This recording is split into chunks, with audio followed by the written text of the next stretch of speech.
Merci. Peuple congolais et membre de l'Union du peuple congolais engagé.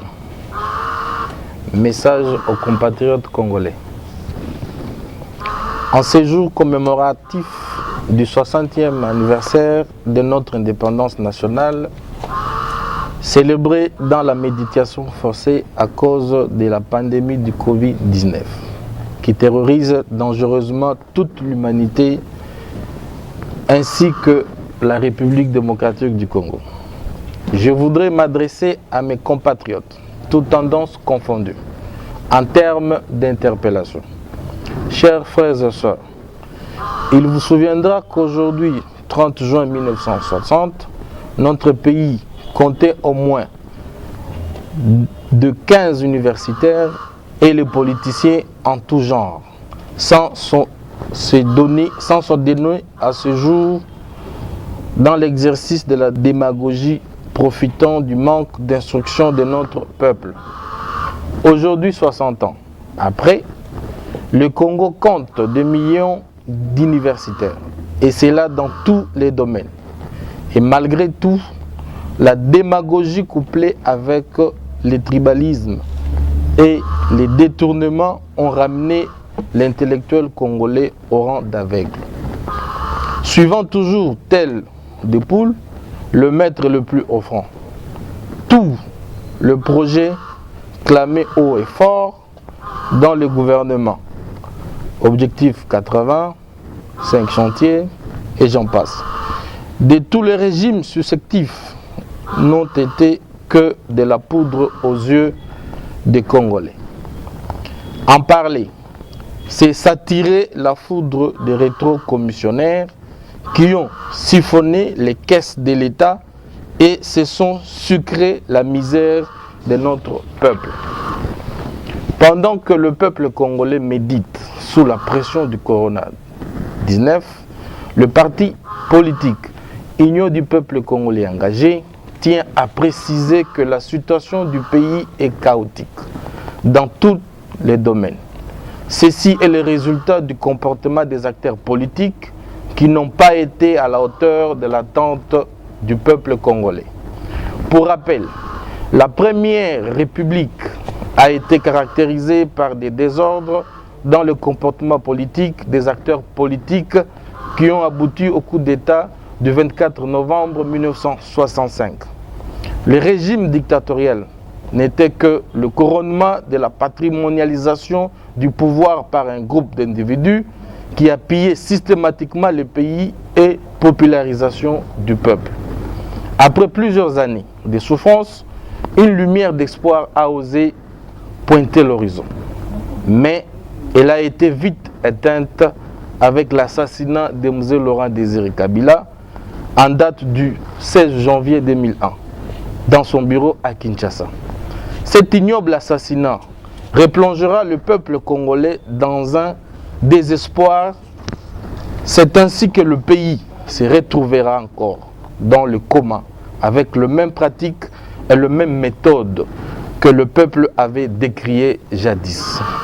Il y a 4 ans, je vous ai parlé de la structure profonde qui sépare la minorité des Congolais corrompus de la République de Gombe et la majorité des Congolais appartenant à la République de Massina. Actuellement, le peuple congolais assiste à une cacophonie politique au sein des institutions politiques. La confusion est totale et entretenue par des acteurs politiques à l'intention d'appauvrir le peuple davantage. La situation sociale du pays est pour le moment intenable. La population souffre. 60 ans d'indépendance, on n'a pas avancé. 60 ans d'indépendance, on n'a pas avancé d'1 centimètre. Sinon, dans l'ingénierie des techniques de vol, de détournement et de tueries, notre échec est tellement collectif qu'il devient honteux de continuer à rejeter la faute sur le seul Noko. Un peuple sans amour de la patrie ne peut espérer à l'améliorer les conditions existentielles de sa population, l'ère des deals maléfiques pour les intérêts partisans doit être dépassée. Pour faire face à cette situation politique, le peuple congolais ne doit pas accepter d'être toujours humilié et clochardisé. Chers compatriotes, chers frères et sœurs, je ne voudrais pas terminer mes propos sans pour autant vous rappeler les dangers qui guettent les prochaines échéances électorales. Avant les élections de 2018, l'Union du peuple congolais engagé avait mis des réserves en demandant au peuple de boycotter les élections qui n'étaient pas libres, transparentes et démocratiques, à cause de sa prise en otage par l'article 70. C'est le seul article qui a pris tout un pays en otage et avait demandé à toutes les tendances politiques confondues de se mettre autour d'une table, afin de modifier certains articles de la Constitution qui privilégient certaines plateformes politiques en tendance majoritaire. Peuple congolais, vous devez faire très attention. L'ennemi du peuple congolais multiplie des stratégies diaboliques.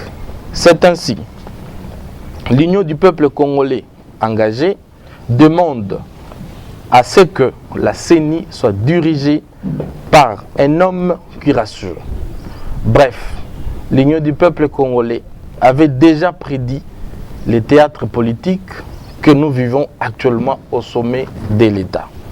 Le FCC et les CACH doivent cesser de prendre le peuple congolais en otage, et ceci revient à soutenir que les élections de 2023 n'auront pas un sens politique si nous ne partons pas sur de bonnes et nouvelles bases politiques pour un avenir meilleur du pays. Le respect de la loi du peuple doit être scrupuleusement observé au nom de l'intérêt général.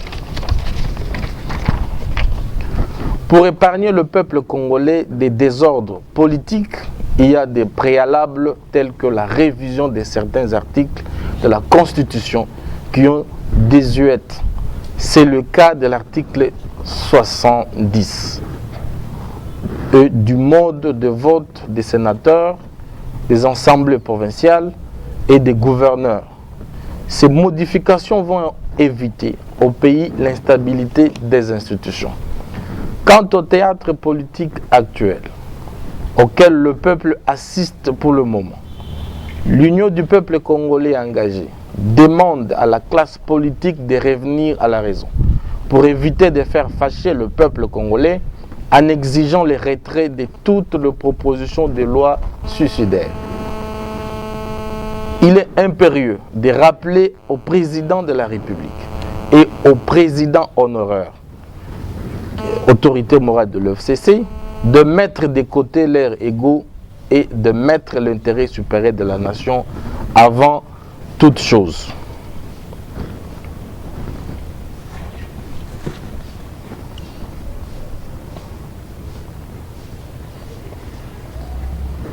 Aimer le Congo équivaut à protéger ses frontières, son tissu économique et ses fils. Le Congo est notre mère commune et aucun de deux camps n'a le monopole d'amour ou d'appartenance à cette mère. Souvenons-nous des crises qui ont servi en 1994 au Rwanda, entre les ethnies à Kisangani.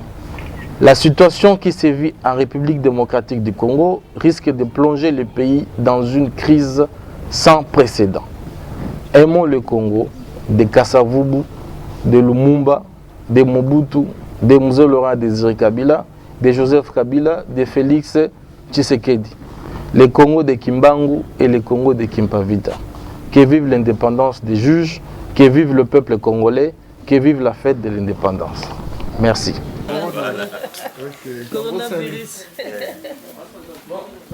Merci, président.